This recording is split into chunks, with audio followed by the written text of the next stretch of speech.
Para mim é um prazer sempre ter a Lulu aqui no Café com a Ner, né? Ela é nossa parceira, nossa tradutora, intérprete e nossa a pessoa que traz para nós muita luz do que está acontecendo na Europa, nos Estados Unidos, com relação à mídia, com relação aos publishers, etc. E o que ela tem de interessante, que eu gosto muito, é que ela é muito ponderada. Graças a Deus, tem que ter alguém ponderado nesse mundo. Enfim, a Lulu Skantze é fundadora e diretora criativa de uma das maiores revistas infantis do Reino Unido, a Storytime. Desde seu lançamento em 2014, a revista tornou-se uma marca global de histórias, reconhecida nos setores de editoriais e edtech. Tem mais de 900 histórias disponíveis em formatos impresso, digital e áudio, com novos conteúdos publicados mensalmente. A revista é publicada atualmente em 5 países e distribuída para mais de 60 países. Com base em Amsterdã, após viver em Londres por mais de 20 anos, Lulu trabalhou em agências de publicidade no Brasil e na Alemanha e para grandes editoras britânicas, francesas e italianas, dirigindo artisticamente projetos premiados e desenvolvendo produtos para Disney, Mattel, Hasbro, PlayStation e muitas outras grandes marcas. Lulu acredita que todos somos feitos de histórias. Ela defende a importância da alfabetização, de conteúdos diversificados e positivos, acessíveis a todos. E esses valores são fundamentais para o conceito da Storytime. Dona Lulu, seja muito bem-vinda, e a palavra é sua, eu sei que você tem uma apresentação, esse café fica gravado, ele fica disponível no YouTube, né, para quem quiser ir lá, olhar, ler, ver e etc. Olá, boa noite. Eu vou começar com a apresentação e daí a gente fala um pouquinho mais. Obrigada, Regina. Bom, eu já me sinto meio a Ner, meio um pouco de tudo, mas é uma coisa que eu estou muito feliz com o que está acontecendo, é que eu também sempre quis colocar essa luz para o pessoal daqui ver o Brasil. Eu acho que esse evento vai dar uma possibilidade muito legal de trazer o que a gente faz aí. Eu sempre digo que a gente foca muito nas coisas que são problemas, no que a gente acha que o Brasil não faz certo, e a gente não foca em exportar o que o Brasil faz certo. E eu acho, assim, a criatividade, o que a gente tem de melhor, é algo que eu sempre tento falar quando eu estou aqui, e é difícil de mostrar. Eu acho que estando aí vai trazer uma luz muito legal, uma coisa que sempre foi uma vontade minha de poder mostrar. Então, parece que é algo que era para acontecer, porque é uma coisa que eu venho tentando fazer faz tempo. Então, vou trazer a apresentação aqui para a tela.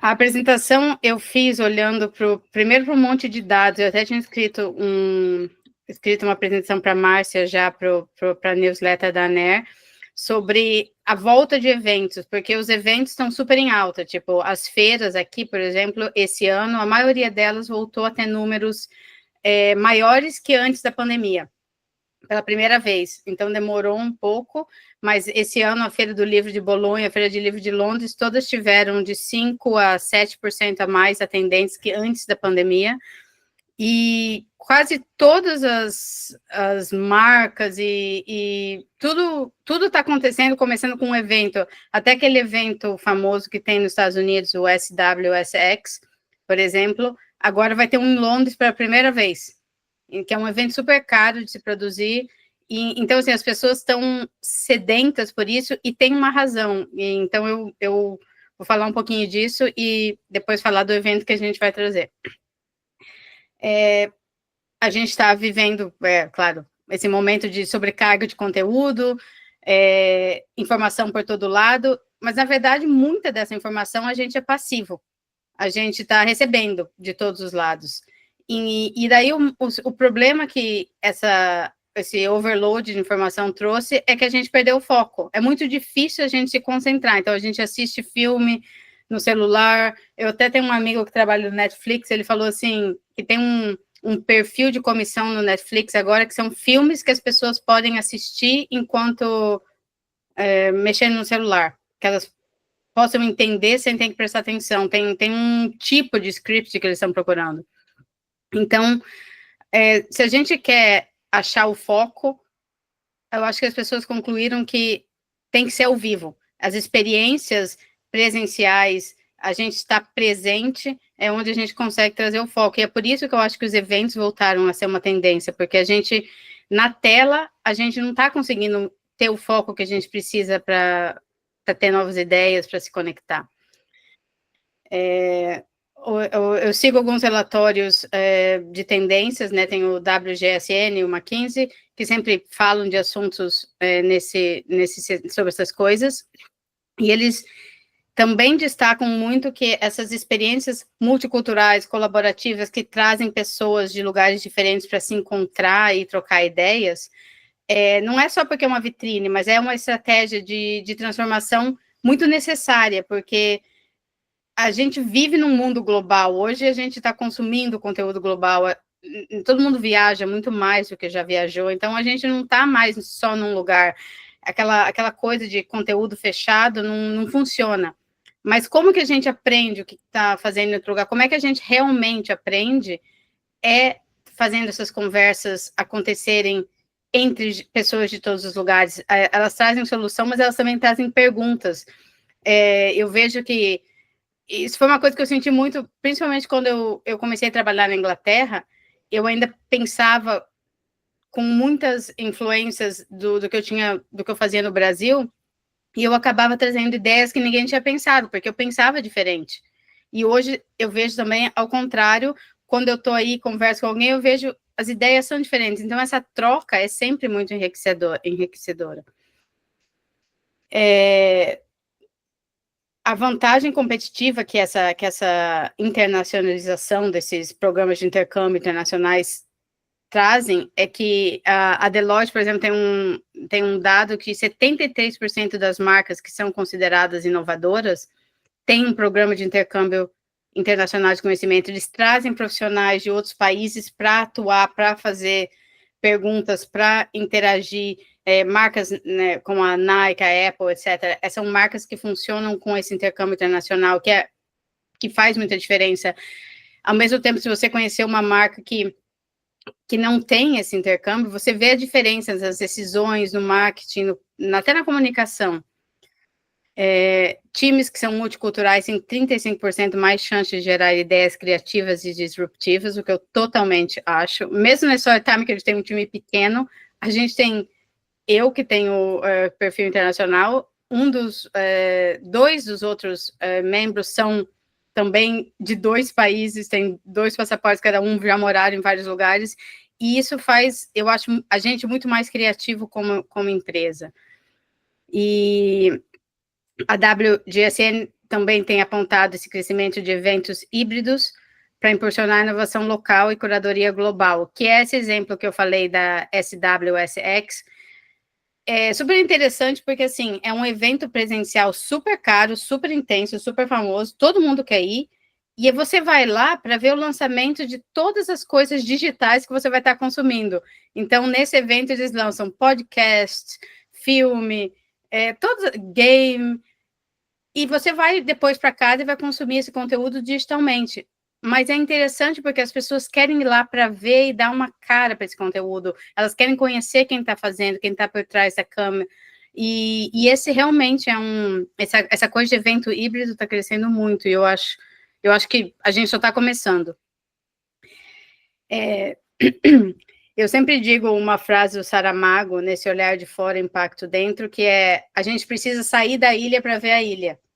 E eu acho que uma coisa legal de quando a gente traz gente de fora para a nossa ilha, e quando a gente também sai da nossa ilha e vai num evento internacional, é que a gente se vê diferente. É legal ver a gente através dos olhos dos outros e também ver a gente mesmo do lado de fora. Eu acho que ajuda muito a gente acelerar a nossa capacidade de se adaptar, como traduzir a nossa cultura, como criar conteúdo original. Eu acho muito inspirador essa mistura, mas eles também sair e olhar. Eu acho que vai ser muito legal ver como eles vão ver as apresentações que a gente vai fazer dos palestrantes brasileiros, e também como a gente vai ouvir o que eles vão trazer. Eu acho, para mim, esse é um dos maiores presentes como criativo, é poder ter essa oportunidade de fazer essa troca, porque eu acho que ajuda a gente a melhorar como criativo. Nesse tempo de ideias virarem virais, a gente esquece, às vezes, que mais importante do que milhões de visualizações é a conexão.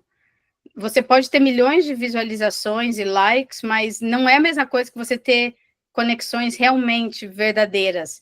Então, eu acho assim, a gente às vezes esquece com a tecnologia, a gente acha que a gente pode fazer tudo online, que todo mundo vai ver, que todo mundo vai estar aí, mas a gente sabe que não é a mesma coisa, que a energia, a empatia, até mesmo a memória que a gente tem de um evento presencial, de uma conversa presencial, ela tem muito mais longevidade na nossa carreira, até impacto mesmo no nosso trabalho. Mais uns dados sobre o valor de estar presente.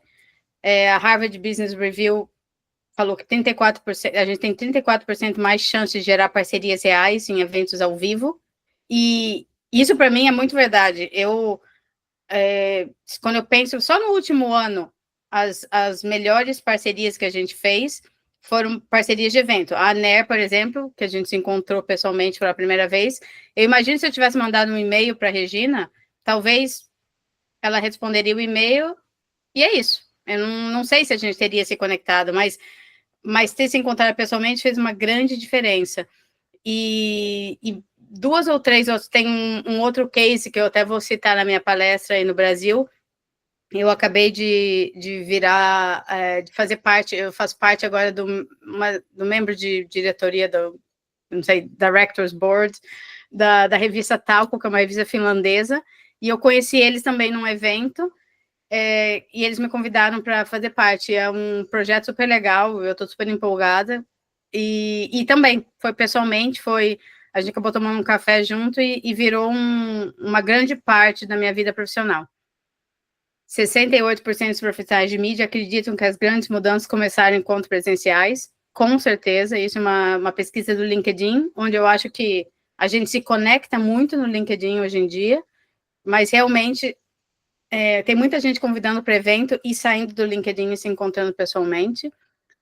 E o que eu acho particularmente interessante é a geração Z, que é nativa digital, é uma das maiores impulsionadoras desses retornos a festivais, feiras, encontros físicos aqui em Amsterdã, aqui na Europa, em Londres. É gritante, assim, como eles fazem muito mais eventos do que talvez nos últimos 10 anos.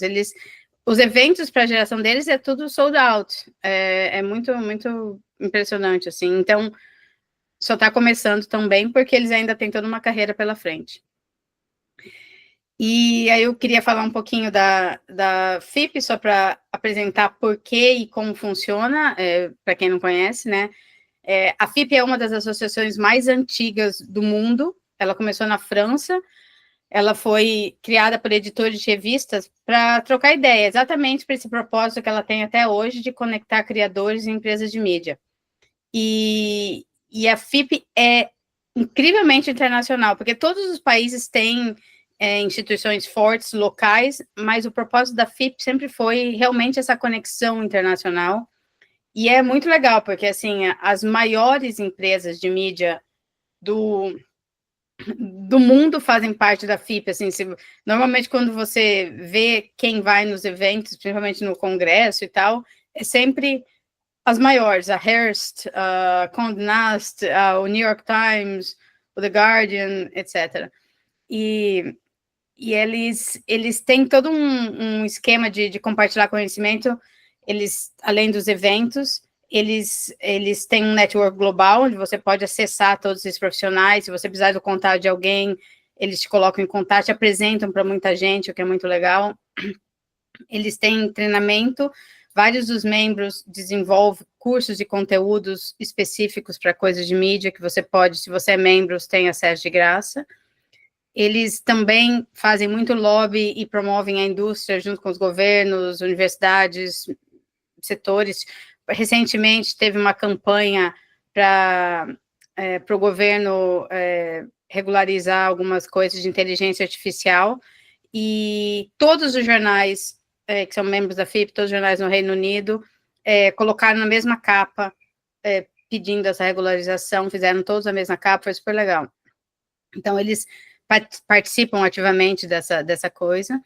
E consultoria, vários dos membros também dão consultoria com projetos estratégicos para os membros e não membros também. E eu acho muito legal que no Congresso eles sempre fazem esse Media Report do ano, com o que vai ser, com o que vai aparecer no próximo ano, o que é a tendência, e eu usei muito, não sei se você usou muito do ano passado, Regina, mas eu usei muito, tinha muita informação legal, tinha muito dado, é muito bem feito todo mundo espera esse Innovation Media Report, eu acho muito, um material muito legal que eles produzem todo ano. E o FIP Insider é uma versão pocket do Congresso, e o legal do FIP Insider é que eles fizeram não só para eles levarem, mas também para eles buscarem. Partiu de uma curiosidade de conhecer o que estava acontecendo ao redor do mundo e se conectar para trazer mais para a FIP também. Ó, Lulu. Oi. Innovation. Oi? Innovation. Exatamente. Eu acho assim, muitas coisas que acontecem fora do eixo, principalmente Inglaterra e Estados Unidos, acabam passando despercebidos, muito por causa da língua, porque muitas coisas não são traduzidas e não ganham o espaço que... Por exemplo, teve um caso na Alemanha que foi super interessante, político. Tem um político na Alemanha que ele era autor de livros infantis, e ele estava debatendo com um político de extrema-direita, e o político de extrema-direita falou assim, você é apenas um autor de livros infantis.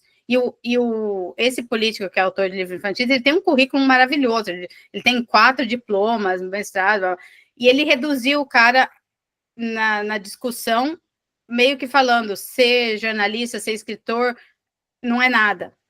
E aí todos os autores na Alemanha começaram a usar, eu também sou um autor de livro infantil, virou meio um caso assim foi super legal a reação do público.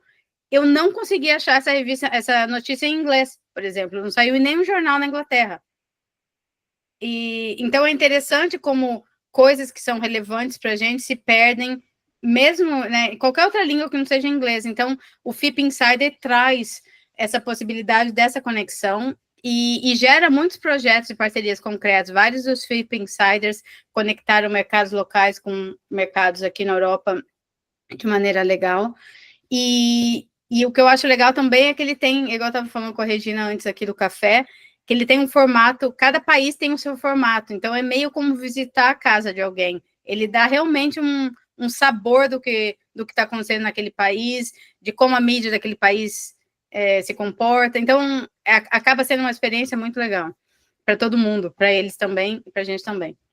E o Brasil como palco, que eu estou muito feliz a respeito, é que eu acho muito legal poder mostrar igual a gente comentou, que a última vez que isso aconteceu foi há 20 anos atrás.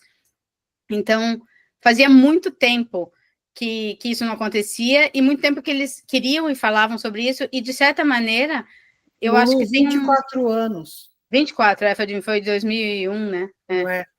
Isso. Então, eu acho super importante, porque, assim, muita coisa mudou, muita coisa acontece no Brasil, e tem muita coisa que eu acho que as pessoas nem fazem ideia. Quer dizer, eu sei que elas nem fazem ideia, porque às vezes eu falo de algumas coisas e sabe, as pessoas não fazem ideia. Então, eu acho muito legal mostrar esse lado do Brasil criativo, produtivo, de talento, porque não é só sobre trazer ideias, sobre importar ideias, é realmente sobre essa troca, realmente sobre esse co-criar, que eu acho que é muito, muito importante, que eu acho que é legal, eu sei que a Regina e o Rafael estão fazendo isso com a NER e trazendo toda essa conversa e realmente mostrando mais. Então, eu acho muito legal poder dar essa visibilidade, e eu acho que essa é a parte mais excitante da coisa toda para mim, é poder o palco ser aí. E daí o gráfico que vocês fizeram de quem vem, tem mais gente, quando eu coloquei o gráfico, eu acho que ainda estava faltando alguns nomes, mas só das pessoas que vocês não conhecem, porque as pessoas daí vocês conhecem melhor que eu, mas o Alistair, que é o CEO, e é provavelmente uma das pessoas mais bem conectadas que eu conheço, porque ele conhece absolutamente todo mundo. O Paul Hood, ele trabalhou muitos anos nos tabloides ingleses, ele era do The Sun e do News Media UK, que faz os tabloides, que são os maiores jornais de circulação lá, e agora ele está fazendo um mestrado de inteligência artificial em Oxford, e ele tem uma visão muito legal do futuro, de como usar AI em jornalismo, então ele vai falar do futuro da mídia, e claro que a gente tinha que ter um pouco de conversa sobre inteligência artificial. O Max Frost, que é o CEO da Rock News, que é um canal de notícias para a geração Z, que fala muito de como alcançar o consumidor mais jovem, como mudar, como a voz da notícia mudou, como que a gente pode alcançar essa nova demografia, e ele tem o produto dele é muito legal. A Jaqueline, que eu acho uma pessoa sensacional, ela é super alto astral, super bem conectada, super antenada. Hoje a gente recebeu a entrevista dela, que a Márcia vai publicar, e eu acho que quando vocês lerem, não tem como não gostar dela, porque ela é uma pessoa muito... Ela sabe muito, assim, sabe? Eu acho a experiência dela com transformar de como a gente faz mídia muito legal. Eu vou falar bastante de licenciamento, e eu também vou trazer uns casos, além da Storytime, de revistas que começaram a fazer licenciamento depois de elas existirem, de como trazer essa possibilidade de licenciamento, porque com a Tal, com essa revista finlandesa, a gente está trabalhando com tornar a Talco licenciável, então tem essa possibilidade para quem não começou com a ideia de licenciamento, e também toda a ideia de criar um ecossistema de conteúdo, que eu acho que é a maneira que as revistas não só vão sobreviver, mas como vão virar uma peça muito importante do futuro. Então, eu acho assim, o conteúdo a gente traz para inspirar, mas a conexão é o que realmente transforma. Então, eu acho muito legal que a gente vai poder estar junto, que todo mundo vai poder trazer a sua ideia, e que a gente vai poder ter uma conversa que eu acho que vai muito além do evento, né? Então, é isso.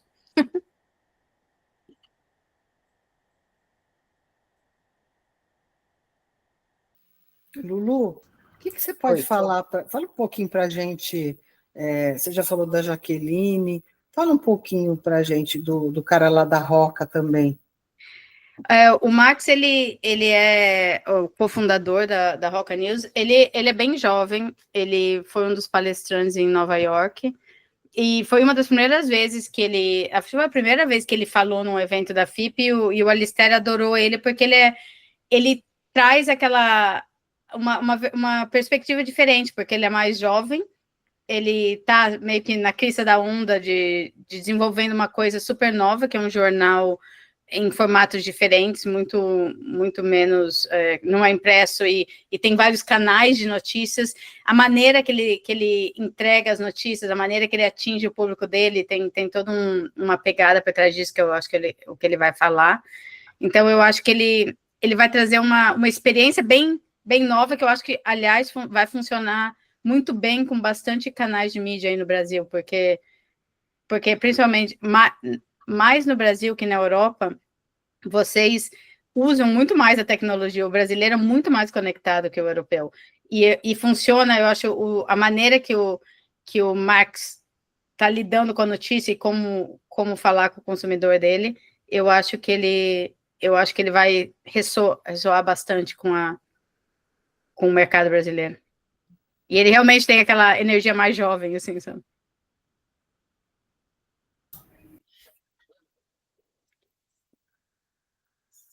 Com relação a, com relação a as conexões que os editores brasileiros vão poder fazer. O que você acha? Você acha que quando o editor brasileiro olha o pessoal da Europa, ele fala, nossa, eu não vou conseguir nunca chegar lá, vai ser difícil. Não, na verdade tem uma coisa que eu acho que, isso eu encontrei também quando eu conversei com parceiros aí no Brasil, uma coisa que a gente tem dificuldade é traduzir a ideia de como a gente pode trabalhar juntos.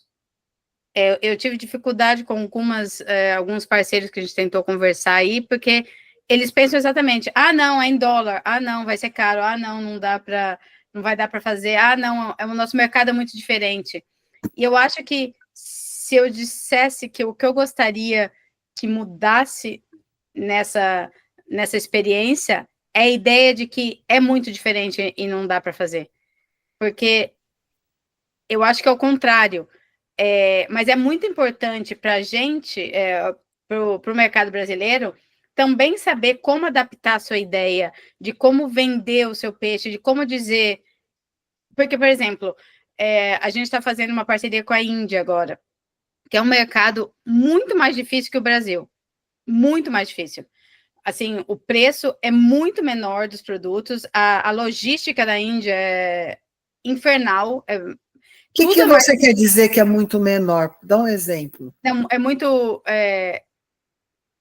Não, muito maior que no Brasil, os problemas, porque a Índia é muito mais complicada, tipo, primeiro, assim, o preço da revista é muito mais baixo que no Brasil, mesmo, tipo, traduzindo, a logística lá, as regiões lá são totalmente desconectadas, enfim, é mais ou menos assim, imagina o Brasil, mas 10 vezes mais difícil de publicar alguma coisa, e ainda assim, eles estão conseguindo fazer negócios com a Europa e trazer várias das revistas que a gente conhece, estão começando a lançar lá. E a mesma conversa eu tenho achado difícil traduzir para o Brasil, porque imediatamente a primeira coisa que eu escuto é: dólar é muito caro para a gente. As pessoas fecham a possibilidade da parceria. Já na Índia, o que eles fazem, eles apresentam um modelo alternativo, porque o que acontece? O que o Brasil e a Índia têm, por exemplo, que a Europa não tem, é número de circulação. Tem muito mais gente. Ou seja, se a gente vender 1% na Índia, é basicamente o que a gente demorou nos primeiros 5 anos para conseguir de número na Inglaterra. Então, eles sabem desse número. Então, o que eles falam? Eles fazem um contrato com preço menor, mas a longo termo a promessa que eles têm de público é interessante para a gente.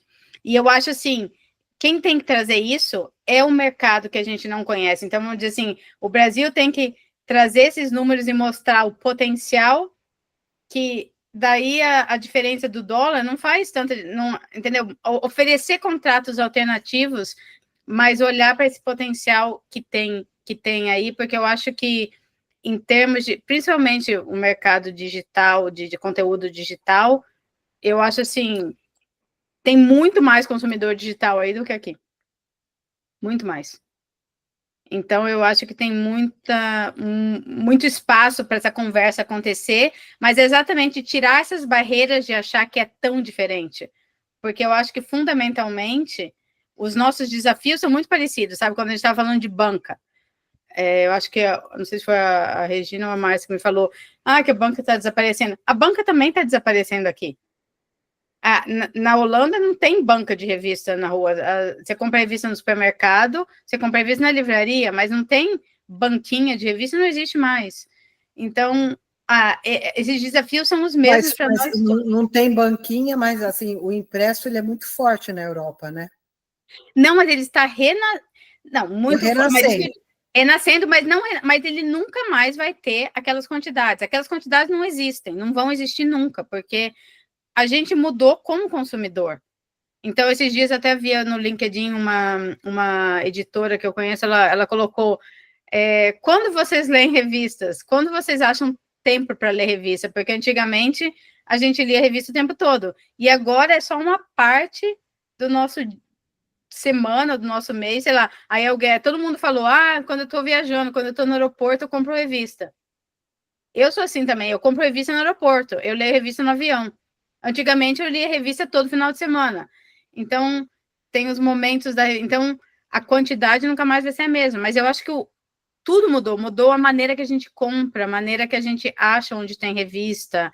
Tem revista que eu nunca acho, por exemplo, tem uma revista que eu gosto que chama The Atlantic, é uma revista americana, muito boa de jornalismo. Eu nunca acho a The Atlantic para comprar. Então, assim, tem essa coisa também, tem muita revista boa, mas assim, não tem distribuição, porque a revista Talco, que é essa revista finlandesa que eu agora... Como é que ela chama? Talco? Talco, você vai amar a revista, Regina, é que nem a Flow de papel, só que ela é de costura sustentável. Ai, que legal! Você tem aí algum exemplar para mostrar? Tem. Ô, Lulu, traz um para o Brasil. Ai! Olha que linda. E ela é muito legal, porque tem todos os modelos, moldes, e ela usa modelos... É de corte e costura? É, de corte e costura sustentável. E ela usa modelos, pessoas normais, diferentes, assim, ela não usa aquela modelo típica, sabe? Ela Sim. usa gente de tudo que é estilo, ó. Ela faz os moldes em tamanhos diferentes, é super legal. E só que, por exemplo, eu estou tentando ajudar, eu estou fazendo o plano de licenciamento deles, de assinatura, e eu estava tentando achar mais lugares para eles estocarem. E tem uma empresa em Londres que é especializada em revistas independentes de qualidade. E eles não estocam a Talco porque é muito pesada para mandar. Todas as revistas especiais são pesadas, tipo a Flow é pesada, etc. Então é engraçado assim, porque tem umas limitações muito complicadas hoje em dia. Tem muita revista que eu não consigo achar, assim, que eu gosto, mas você não acha para comprar. Então você pensa, os correios estão quebrados no mundo todo. O correio americano é péssimo, o correio da Espanha nada nunca chega. O correio da Inglaterra, tipo, carérrimo e também... Então, assim, os nossos desafios são muito parecidos. Eu acho que, às vezes, no Brasil, a gente acha que é muito pior ou mais difícil, mas não é. E se a gente conseguir entender isso, a gente trabalha muito melhor junto, porque a gente está no mesmo barco, entendeu? Eu acho que como editores, como criadores, o nosso barco é muito mais parecido do que a gente percebe. E aí, daí, eu acho que nascem umas parcerias, a possibilidade de parcerias legais, porque com quase todos os parceiros que a gente lançou Storytime em outros países, eles tinham seus desafios, eles tinham seus problemas, suas questões. Então, cada um deles tem um contrato e um esquema diferente. E eu acho que é isso que os editores aqui estão propostos a fazer. Como vai funcionar no Brasil? Que versão você quer? O que vocês querem? Vamos fazer acontecer. Esses formatos hoje em dia são mais flexíveis. Não é aquela coisa assim, você tem que fazer a mesma revista, aí você tem que publicar do mesmo jeito que a gente faz aqui. Não, mas é entender o que funciona no Brasil e como que a gente pode conectar essas duas marcas. E, ao mesmo tempo, também, o que tem de produto, de coisa aí que dá para a gente fazer aqui, que dá para a gente trazer para cá, entendeu? Eu acho que essa adaptação do produto é uma coisa que a gente pode aprender a fazer melhor e aprender a trocar melhor. Sim. Não, sim, é verdade. Mas quando você fala que está tendo essa volta do impresso, você sente que ela está sendo rápida na Europa? Não é rápida. E é engraçado, eu estava lendo os dados, por que algumas revistas voltaram a imprimir. A maioria é um requerimento da geração Z, que quer algo colecionável, tátil e uma experiência real. Então, assim, eles querem tudo. Eles querem o podcast, eles querem o evento, eles querem a revista impressa, eles querem a revista digital. Na verdade, eles têm essa demanda para ter todas as versões do produto que eles gostam. Então, eles se associam mais com as marcas que eles consomem, porque o conteúdo, como ele está em todos os lugares, ele acaba virando parte, se eles gostam de ler revista, eles também querem escutar o podcast, eles querem comprar. Por exemplo, eu estava vendo uma outra estatística, a revista Time, o ano passado, fez uma edição especial com a Taylor Swift, ela foi a capa, e eles fizeram 3 capas diferentes.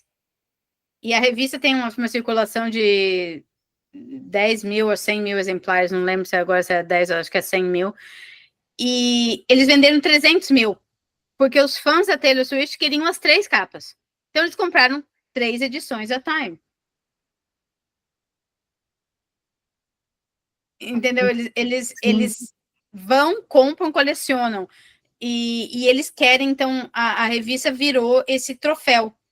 Virou esse objeto de colecionador e virou para eles, tem valor naquele momento. Então, mas, claro que não é muito mais difícil você conseguir o leitor, muito mais difícil o leitor achar onde comprar.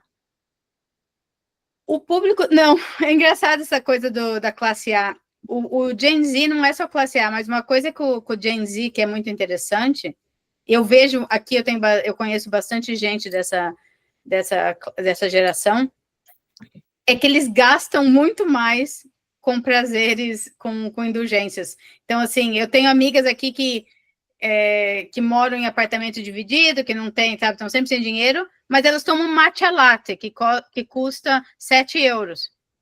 Entendeu? O meu marido, ele trabalha na Philips, ele tem um funcionário jovem, que é estagiário, que também está sempre sem dinheiro, mas em vez de tomar o café gratuito que a Philips dá, ele vai no Starbucks. E Aí, esse... você tá sem... Ah.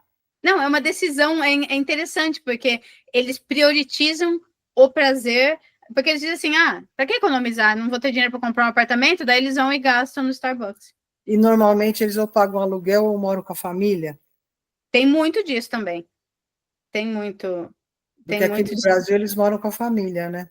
Não, mas aqui teve muita gente que... Por exemplo, a gente tem uma funcionária ela tem 55 anos, ela tem 2 filhos de 25 e 23. O filho trabalha num banco e morava com a namorada, terminou com a namorada e voltou a morar com ela. A filha terminou a faculdade e voltou a morar com ela. Agora ela tá com 2 empregos, ela pegou um emprego no final de semana extra porque os 2 filhos voltaram a morar com ela. E isso está acontecendo muito aqui. As pessoas ao meu redor que eu conheço que têm filhos com 18, 20 e poucos anos, antigamente, sim, na Europa, eles saíam de casa e pronto. Hoje em dia, não. Eles ou voltam ou não saem. E isso acontecendo também. Daí eles têm esse dinheiro que sobra, eles fazem trabalhos, eles não têm dinheiro suficiente, mas se eles têm, eles gastam nessas coisas, em revista, em vinil. Tem uma loja de vinil aqui perto da minha casa, que é uma das maiores lojas de vinil da Europa. Várias pessoas jovens comprando vinil, comprando tocador de vinil, colecionando edição especial. É bem diferente. Então, tem essa mudança de comportamento, mas eu acho que a revista impressa é um pouco que nem o vinil, a volta do vinil. É uma coisa especializada, é uma coisa especial, é uma coisa de colecionador. Mas o que eu acho que a gente precisa entender é que a revista, ela é um meio importante de centralizar uma marca. Uma marca que existe a partir de uma revista tem uma força muito grande, porque a revista ela conta uma história. A revista impressa, certo? A revista impressa, exatamente. Por isso que tem marcas digitais que começaram a imprimir que nunca tinham imprimido antes, porque dá uma autoridade, dá um valor para aquele conteúdo.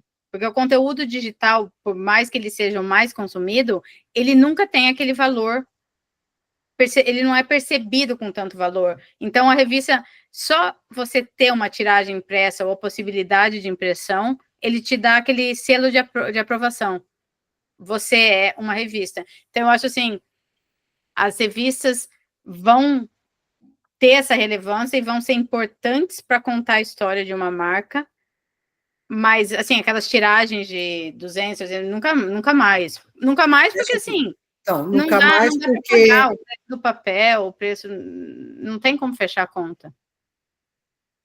é mais uma culpa, eu acho, até da estrutura da coisa toda. Sabe, não tem banca, o papel é caro e o correio não entrega.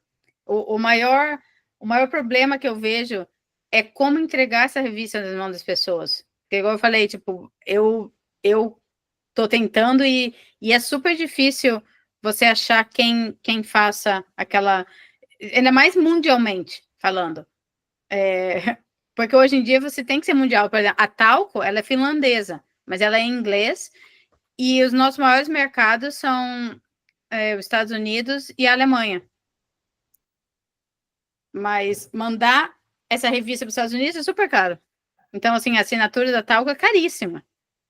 Qual que é a assinatura da Talco? Ela custa, acho que é $90, e 4 vezes por ano. Mas É por causa do correio. bimestral? Não. Ela é semestral, isso. Não, 4 vezes por ano é trimestre. Trimestral, isso. E eles vendem muita assinatura, Lulu? Não, assim, eles são nicho, né? Mas a ideia é crescer, mas eles nunca fizeram muito marketing. Eles, de cara, foram muito bem recebidos por esse mercado de costura e sustentabilidade. Sim, mas a conta fecha? Fecha, eles sabe, fecha, mas eles precisam crescer para poder fazer mais coisa e continuar. Fecha a conta, sim, mas fecha basic, né? Não fecha com vamos comprar uma casa, vamos comprar um apartamento e poder parar de trabalhar. Ainda tem muito trabalho a fazer, mas eles não, até a gente começar a trabalhar com eles não tinham feito quase nenhum marketing. Então, assim, o público que eles criaram a revista para aquele público adotou super bem, mas tem muito mais que pode ser feito para eles serem uma revista que funciona, que eles precisam trazer mais gente para o time, então assim, mas o time, são 4 pessoas, 5 pessoas atualmente, é super eficiente, mas precisa crescer um pouquinho, mas eu acho que eles têm muito potencial, porque eles nunca nem tentaram ainda sair do nicho deles, sabe? E tem um movimento de cultura sustentável, também está crescendo muito no TikTok. Aliás, no Brasil tem umas influencers de costura super famosas, assim, que tem uns números super altos. Tem, é Mas é verdade. aquela coisa, estar naquele mercado, aprender como entrar no TikTok com uma revista, como fazer conteúdo para eles procurarem a revista. Então, é esse tipo de conversa que a gente precisa fazer mais. Eu acho que isso que seria interessante, porque eu acho que esse potencial do digital que tem no Brasil, essa adoção que tem aí do pessoal abraçar as tendências, se juntar com o que... Aqui é super difícil fazer as coisas online, porque a adoção das coisas online é muito mais devagar que aí. Então, eu espero que, além das dificuldades, a gente consiga também mostrar muito das coisas positivas que são feitas aí, sabe? Das ideias, das revistas que estão dando certo, dos canais de mídia, etc e tal, como é que a coisa está sendo feita. Eu espero que os painéis discutam um pouco isso também. Mas eu acho que sim, eu acho que vai. Lulu, a gente vai até montar um grupo dos panelistas, e eu acho que é legal, vou colocar você lá, porque você pode dar umas ingerências lá, né, Demetrios? Sim, estou aqui. Fiz uns comentários aqui, Lulu, não sei se você leu. Eu li. Já ouviu falar na Faria Lima aqui em São Paulo? Eu sei onde é a Faria Lima, mas o que tem na Faria Lima? Na Faria Lima é onde os estagiários tomam café na Starbucks, por exemplo. Eu sempre brinco quando alguém diz assim que a geração Z não pode comprar apartamento, eu digo sim, porque eles gastaram tudo em matcha latte. Exatamente. Já que eles nunca vão comprar um apartamento, pelo menos que vivam minimamente bem, né? Torrada de abacate, torrada com abacate, ovo e matcha latte aqui. Exatamente. E sobre essa questão, essa analogia que você fez do mercado fonográfico, eu penso o mesmíssimo. À medida que você diminui escalas de produção de quaisquer mercadorias, você produzia 100 milhões. Hoje você produz 1 milhão.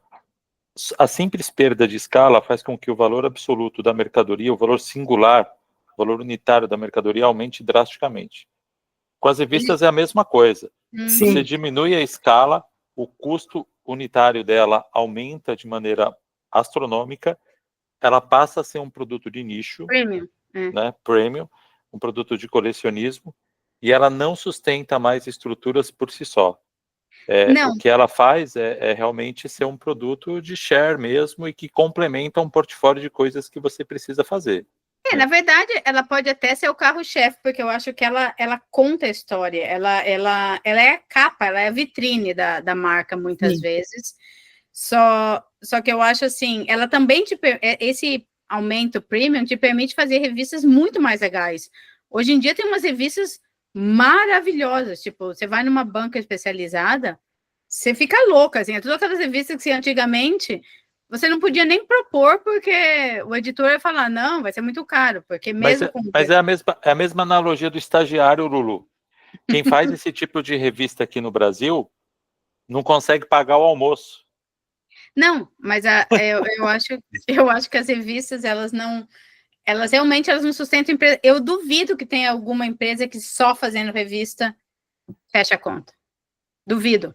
Exatamente. Não conheço nenhuma, na verdade. E eu, na minha palestra, eu coloquei o caso de 4 que criaram ecossistemas a partir de revista, e eu acho que esse é o segredo, é de olhar para a revista como ecossistema.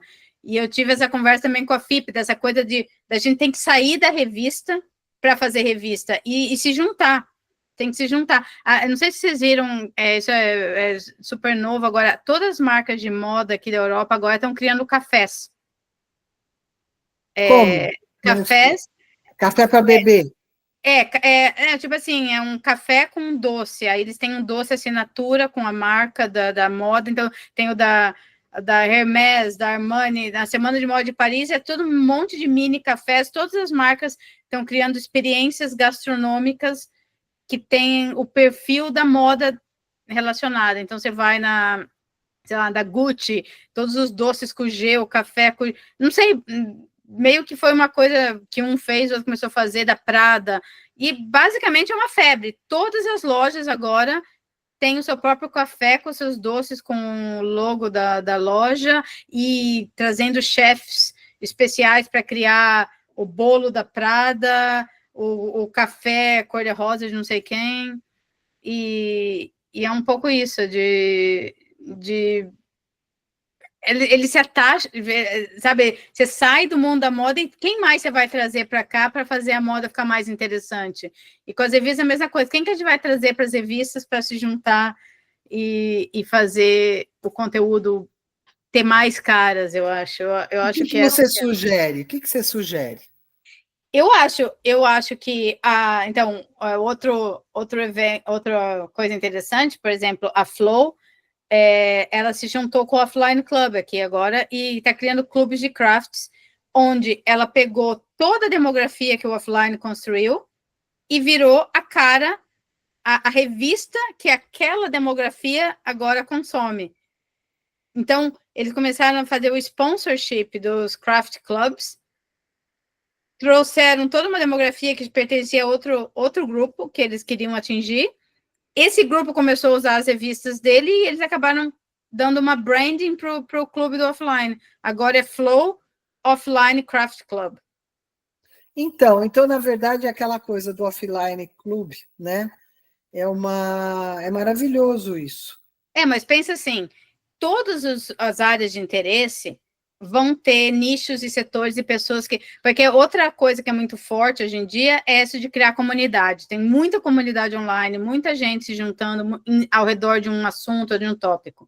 Então, vamos dizer, você é uma revista de um assunto, você vê que tem uma comunidade toda a respeito de uma coisa que você produz conteúdo.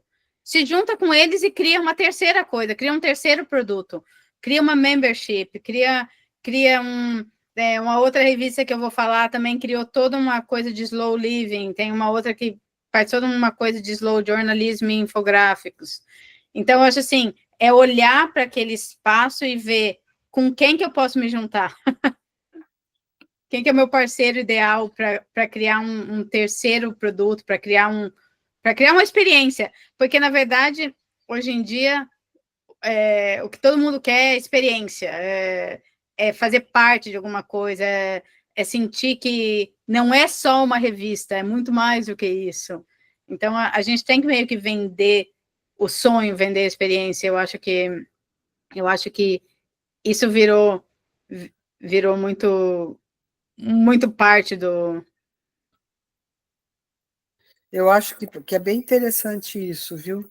Da gente falar disso, de vender a experiência. A minha palestra é mais ou menos sobre isso. Esses exemplos que eu estou citando, todos eles estão nos meus slides. Então, e eu acho que, por exemplo, se a gente vai ter um painel de monetização, vai ter painel de anunciantes, eu acho que é bem interessante a gente falar de vender a experiência, né, Demetrios? Exatamente. A Jaqueline hoje... Oi? Eu estava concordando com a Regina. Eu acho que esse lance das experiências, né, é até um contraponto, Lulu, pelo menos do ponto de vista do jornalismo padrão, em relação à inteligência artificial. Porque antigamente nós procurávamos os veículos para que obtivéssemos respostas para determinadas coisas. Hoje a gente não precisa mais desses veículos do ponto de vista de inteligência artificial. Logo, entregar algo a mais das respostas é necessário. E esse algo a mais são essas experiências. Esse encontro entre a marca e o público, é um processo de educação, é um processo que também percorre entretenimento. Então, o conteúdo, pelo conteúdo, simplesmente, ele não faz mais tanto sentido quanto fazia no passado. E outros caminhos precisam ser desenhados. E aí eu acho que as experiências fazem parte desses caminhos. Né? Exatamente. É muito assim, que nem viagem também, o perfil de viagem mudou. A gente não viaja só para ir lá ver uma coisa e voltar, a gente quer experimentar o lugar. Então, as viagens ficaram muito mais complexas hoje em dia, os destinos, não é só assim, a pessoa não quer só para o mesmo lugar, ela quer... Hoje tem uns roteiros de viagem com todo um significado atrelado a eles, e eu acho que a mídia, a gente vai ter que fazer a mesma coisa, e é exatamente essa necessidade de encontrar esse valor que a gente precisa trazer para a coisa, mas eu constantemente tenho visto, assim, eu acho que, de certa maneira, a geração Z vai saber se desconectar mais do que a gente soube, porque eu vejo aqui muito que os jovens... Tem umas coisas que eles fazem mais complicado, por exemplo, eu até escrevi um artigo que eu vou publicar no LinkedIn essa semana sobre, não sei se vocês viram, o Sam Altman do OpenAI falou que os jovens usam AI para tudo, para terapia, eles não fazem nada sem perguntar para inteligência artificial. E eu tenho Parece que eu sou um deles, viu? Eu acho que eu devo ser da geração Z, porque eu não faço nada. A minha tem nome e tudo. Mas você pergunta, por exemplo, se você tem uma discussão com a sua parceira, você pergunta quem está certa, o que eu faço agora? Faz? Tá. Então e checo também se a orientação da minha terapeuta está legal.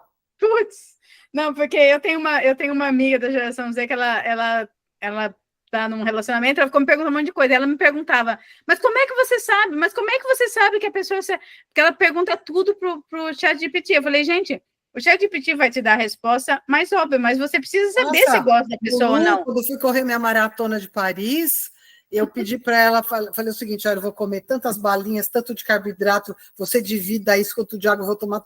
Fez uma coisa maravilhosa, e que ainda, só que não, ela falou, você quer que eu fique te animando como se eu fosse torcida?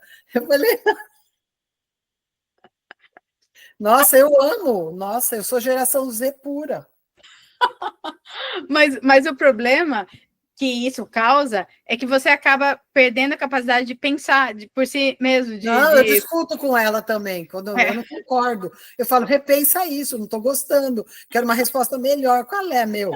Quero afeto. Aí você acredita quando ela diz, ai, desculpa, Regina, você é maravilhosa. Você é daquela que adora... Ela fala isso, vou rever os conceitos, ela fala. Eu já estou treinando ela para rever conceito, para pedir desculpa. Não, mas eu acho assim, ao mesmo tempo que eles perguntam tudo, eles também se desconectam.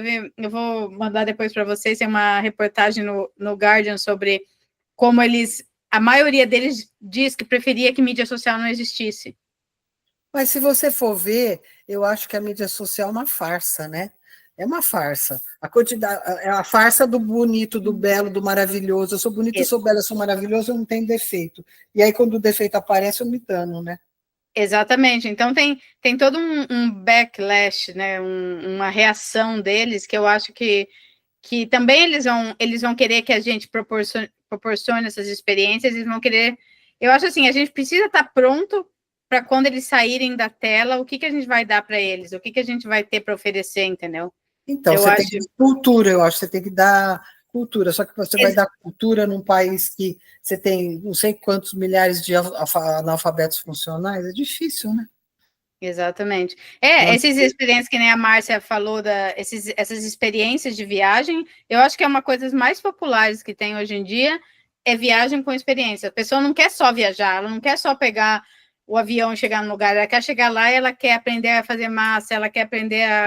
Por exemplo, no Lençóis Maranhenses, você vai para lá e tem um passeio que você faz nas dunas, são 5 dias que você vai de mochila, você anda nas dunas, você acampa e você fica na casa dos pescadores, dos caras lá. É uma experiência, entendeu? Com guia. Exatamente. É isso que a pessoa... Não, eu tenho uns amigos aqui que foram para o Brasil agora pela primeira vez, estavam aí no Rio, fizeram toda a experiência com os guias na Mata Atlântica, fizeram toda... E estavam empolgadíssimos. Aliás, eu vi que o turismo no Brasil super cresceu esse ano, teve uns índices super altos. É a primeira vez que eu vejo, que eu escuto mais gente indo para o Brasil de turismo, assim, naturalmente se escuta as pessoas falando, sabe? Então, eu acho assim, essa coisa da experiência também é uma coisa que tem muito legal aí no Brasil para vender. Tem esse misticismo, tem essa curiosidade, e eu acho que isso que a gente precisa aprender a exportar melhor, entendeu? Mais do que os problemas. É verdade. Porque os problemas são mais parecidos do que a gente percebe. Verdade, você tem razão.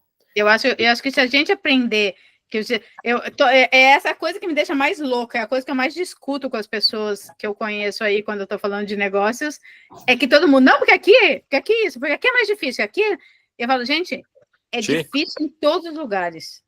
Não existe negócio fácil, não existe, hoje em dia não é fácil ser editor em lugar nenhum, e eu acho, quando a gente aprende isso, eu acho que a gente fala uma língua mais parecida, entendeu? É verdade. Lulu, terminamos o nosso horário. Essa conversa ficou gravada no YouTube. Eu tenho certeza que vai ser muito legal.